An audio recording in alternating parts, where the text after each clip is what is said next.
ইতিমধ্যে বঙ্গোপসাগরে শক্তি বাড়াচ্ছে ঘূর্ণিঝড় রেমাল। পরবর্তীতে ধীরে ধীরে সেটা বাংলা এবং বাংলাদেশের উপর আছড়ে পড়তে পারে এমনই একটা সম্ভাবনা দেখা যাচ্ছে। আর এরই মধ্যে নতুন সতর্কবার্তা জারি করলো আবহাওয়া দপ্তর।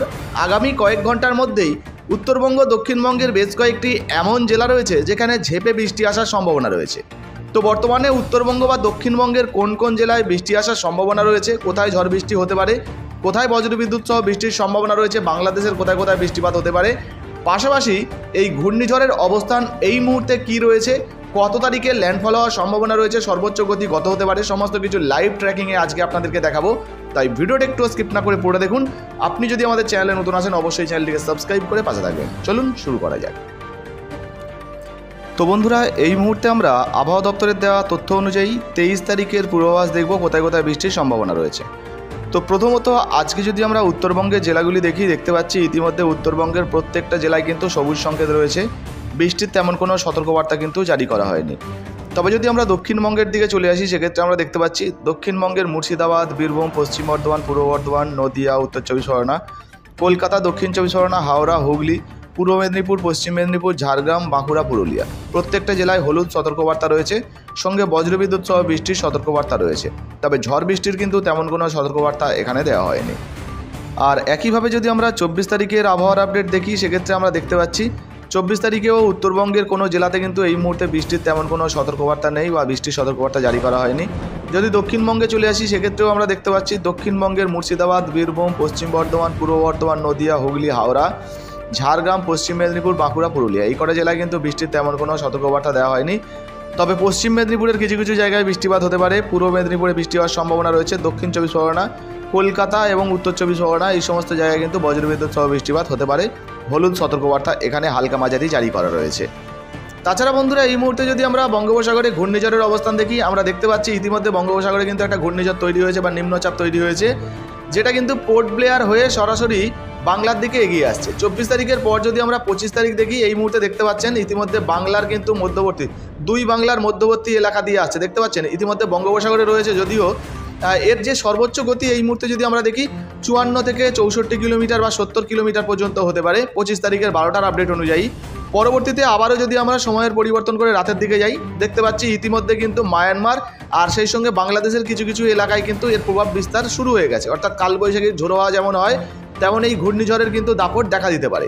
পরবর্তীতে আবারও যদি আমরা সময়ের পরিবর্তন করে 26 তারিখের দিকে যাই সেক্ষেত্রে কিন্তু আমরা দেখতে পাচ্ছি 26 তারিখে এটা ল্যান্ডফল করছে। আগের মতোই আপনাদেরকে দেখালাম, বাংলাদেশ এবং সেই সঙ্গে পশ্চিমবঙ্গের বেশ কিছু এলাকা রয়েছে যেখানে কিন্তু ল্যান্ডফল করতে পারে। মূলত বাংলাদেশের চিটাগং, মহেশখালী, ঢাকা, খুলনা, বরিশাল এই সমস্ত জায়গা রয়েছে, মঠবেড়িয়া রয়েছে, সাতক্ষীরা রয়েছে, এই সমস্ত জায়গায় কিন্তু তার প্রভাব বেশি ফেলতে পারে।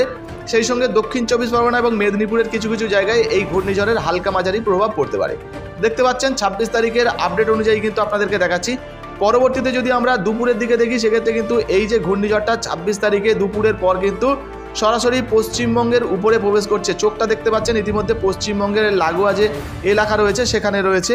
আর বাংলাদেশের এই যে এলাকাগুলো রয়েছে, কালাপাড়া রয়েছে, বরিশাল রয়েছে, চিটাগং রয়েছে, এখানে কিন্তু ঝড়ের দাপট তুলনামূলক একটু বেশি থাকবে এমনটাই কিন্তু সম্ভাবনা রয়েছে। তো চলুন বৃষ্টির পূর্বাভাসটা আরও একটু আমরা দেখে নিই। তো বন্ধুরা, ইতিমধ্যে রেডার অনুযায়ী যদি আমরা আজ সকালের আপডেট দেখি সেক্ষেত্রে কিন্তু আমরা দেখতে পাচ্ছি ইতিমধ্যে পোর্ট ব্লেয়ার বা আন্দামান নিকোবর দ্বীপপুঞ্জ এখানে কিন্তু বজ্রবিদ্যুৎ সহ বৃষ্টির সম্ভাবনা রয়েছে। এই মুহূর্তে যদি আমরা সকালের আপডেট দেখি সেক্ষেত্রে কলকাতা সহ দক্ষিণবঙ্গের বেশিরভাগ জেলা রয়েছে যেখানে বজ্রবিদ্যুৎ সহ বৃষ্টির সম্ভাবনা নেই। উত্তরবঙ্গেরও কিন্তু বেশিরভাগ জেলায় এই মুহূর্তে বৃষ্টিপাতের সম্ভাবনা নেই, বাংলাদেশেও তাই। তবে সময়ের যদি আমরা পরিবর্তন করে সরাসরি বিকেলের দিকে যাই সেক্ষেত্রে আমরা দেখব দুপুরের পর থেকে কিন্তু বেশ কয়েকটি জেলা রয়েছে যেখানে বৃষ্টির সম্ভাবনা রয়েছে। যেমন যদি আমরা কলকাতা দেখি, যদি আমরা খড়গপুর দেখি, এই সমস্ত জায়গায় হালকা মাঝারি বৃষ্টিপাত কিন্তু হতে পারে। পাশাপাশি যদি আমরা বাংলাদেশের মহেশখালী, চিটাগং এই সমস্ত জায়গা দেখি, বরিশাল দেখি, খুলনা দেখি, এই সমস্ত জায়গায় বৃষ্টিপাতের সম্ভাবনা রয়েছে। সেই সঙ্গে যদি আমরা ত্রিপুরা দেখি, ত্রিপুরারও কিছু কিছু জায়গা রয়েছে যেখানে কিন্তু এই মুহূর্তে বৃষ্টিপাতের সম্ভাবনা রয়েছে। দেখতে পাচ্ছেন এখানেও কিন্তু বৃষ্টিপাতের সম্ভাবনা রয়েছে। আবারও যদি আমরা সময়ের পরিবর্তন করে বিকেলের দিকে যাই বা সন্ধ্যার দিকে যাই সেক্ষেত্রে আমরা দেখতে পাচ্ছি ইতিমধ্যে দক্ষিণবঙ্গের বেশ কয়েকটি জেলায় হালকা মাঝারি বৃষ্টির সম্ভাবনা রয়েছে। দেখতে পাচ্ছেন আরামবাগ অর্থাৎ হুগলি জেলা, কলকাতা, দক্ষিণ চব্বিশ পরগনা, মেদিনীপুর, পাশাপাশি যদি আমরা নদিয়া জেলা দেখি, হুগলি জেলা দেখি এই সমস্ত জায়গায় হালকা মাঝারি মেঘলা আকাশ থাকতে পারে। বাঁকুড়া, পুরুলিয়া এই সমস্ত জায়গাতেও মেঘলা আকাশ থাকতে পারে। বেশি বৃষ্টির সম্ভাবনা নেই, ছিটেফোঁটা বৃষ্টিপাত হলেও হতে পারে, সব জায়গায় হবে এমনটা নয়। একইভাবে যদি আমরা সেনবাগ দেখি, ফরিদগঞ্জ দেখি, এখানে কিন্তু মেঘলা আকাশ, বৃষ্টির সম্ভাবনা তেমন একটা নেই। মঠবেড়িয়ায়ও তাই। একইভাবে যদি আমরা শ্যামনগর দেখি, এখানে বৃষ্টির তেমন কোনো সম্ভাবনা নেই। অর্থাৎ বাংলাদেশ এবং পশ্চিমবঙ্গের বেশিরভাগ জেলায় হালকা মাঝারি বৃষ্টিপাত থাকলেও ভারী বৃষ্টির সম্ভাবনা কিন্তু এই মুহূর্তে দেখা যাচ্ছে না। পরবর্তীতে যদি আমরা 24 তারিখের দিকে চলে আসি, সেক্ষেত্রে দেখতে পাচ্ছি 24 তারিখে 2টোর পর থেকে প্রায় প্রত্যেকটা জায়গায় দেখতে পাচ্ছেন সুন্দরবন উপকূলবর্তী প্রায় প্রত্যেকটা জায়গায় বজ্রবিদ্যুৎ সহ বৃষ্টিপাত হতে পারে। যেমন মঠবেড়িয়া, শ্যামনগর, কালাপাড়া এই সমস্ত জায়গা। সঙ্গে যদি আমরা নামখানা, গোসবা, কাকদ্বীপ, জয়নগর এই সমস্ত জায়গা দেখি দক্ষিণ 24 পরগনার, এখানেও কিন্তু বজ্রবিদ্যুৎ সহ বৃষ্টি রয়েছে। কলকাতায়ও কিন্তু বৃষ্টিপাত হতে পারে। সঙ্গে মেদিনীপুরের খড়গপুর, বেলদা এই সমস্ত জায়গায় কিন্তু বৃষ্টিপাত হতে পারে। পাশাপাশি হলদিয়ায়ও কিন্তু বৃষ্টিপাতের সম্ভাবনা রয়েছে। চন্দননগর, আরামবাগ এই সমস্ত জায়গায় মেঘলা আকাশ থাকতে পারে, বৃষ্টির তেমন কোনো সম্ভাবনা নেই।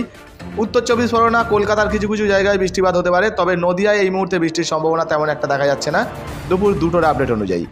আবারও যদি আমরা সময়ের একটু পরিবর্তন করে বিকেলের দিকে আসি, সেক্ষেত্রে দেখতে পাচ্ছি চন্দননগর, আরামবাগে হালকা মাঝারি বৃষ্টি রয়েছে। মেদিনীপুর, দক্ষিণ 24 পরগনা এই সমস্ত জায়গায় বৃষ্টি রয়েছে। কলকাতায় হালকা মাঝারি মেঘলা আকাশ। উত্তর 24 পরগনার কিছু কিছু জায়গায় বৃষ্টি হতে পারে, তবে সব জায়গায় নয়। একইভাবে যদি আমরা সরাসরি এই দিকে চলে আসি 25 তারিখে, সেক্ষেত্রে আমরা দেখতে পাচ্ছি 25 তারিখে সকালের দিকে কলকাতা সহ কলকাতার পার্শ্ববর্তী বেশ কয়েকটি জেলা রয়েছে, যেমন হাওড়া, হুগলি এই সমস্ত জায়গায় এখানেও বজ্রবিদ্যুৎ সহ বৃষ্টিপাত হতে পারে। মেদিনীপুরে হতে পারে, ঝাড়গ্রামে বৃষ্টিপাত হতে পারে, দক্ষিণ 24 পরগনায় বৃষ্টিপাত হতে পারে। আর সেই সঙ্গে যদি আমরা উত্তর 24 পরগনা, নদিয়া এখানে দেখি, এখানেও কিন্তু বৃষ্টিপাতের সম্ভাবনা রয়েছে। শান্তিপুরে বৃষ্টিপাতের সম্ভাবনা রয়েছে। মুর্শিদাবাদে কিন্তু এই মুহূর্তে বৃষ্টিপাত নেই। কাটোয়া অর্থাৎ বর্ধমান যদি দেখি, বীরভূম দেখি, এখানেও বৃষ্টিপাতের তেমন কোনো সম্ভাবনা নেই। বাঁকুড়া, পুরুলিয়ায় কিন্তু বৃষ্টিপাতের সম্ভাবনা নেই। তবে যদি আমরা সময়ের পরিবর্তন করে বিকেলের দিকে যাই, সেক্ষেত্রে দেখতে পাচ্ছি বিকেলের দিকে বাংলাদেশের একাধিক জেলায় কিন্তু বজ্রবিদ্যুৎ সহ বৃষ্টিপাত রয়েছে। আর এরই টানে বাংলাদেশের পাশাপাশি পশ্চিমবঙ্গের, দক্ষিণবঙ্গের প্রত্যেকটা জেলায় হালকা মাঝারি বৃষ্টিপাত হতে পারে। তবে মেদিনীপুর, ঝাড়গ্রামে তুলনামূলক বৃষ্টির সম্ভাবনা বেশি রয়েছে। বাঁকুড়া, পুরুলিয়ায় কিন্তু বৃষ্টির সম্ভাবনা তেমন একটা নেই। সেই সঙ্গে যদি বীরভূম দেখি, বীরভূমে বৃষ্টির সম্ভাবনা নেই। বর্ধমান, মুর্শিদাবাদ এই সমস্ত জায়গায়ও কিন্তু বৃষ্টির তেমন কোনো সম্ভাবনা নেই। নদিয়া, উত্তর 24 পরগনা, হাওড়া, হুগলি, বর্ধমানের কিছু কিছু জায়গায় এই সমস্ত জায়গায় বৃষ্টিপাত হতে পারে। দক্ষিণ 24 পরগনা, উত্তর 24 পরগনায় বৃষ্টিপাত হতে পারে, কলকাতায় বৃষ্টিপাত হতে পারে। তো এই মুহূর্তে এই ভিডিওটা আপনি কোন জেলা থেকে দেখছেন অবশ্যই নিচের কমেন্ট বক্সে কমেন্ট করে জানাবেন। ভিডিও ভালো লাগলে ভিডিওতে একটি লাইক দিয়ে ভিডিওটা ফেসবুকে, হোয়াটসঅ্যাপে বেশি বেশি করে শেয়ার করবেন। ধন্যবাদ।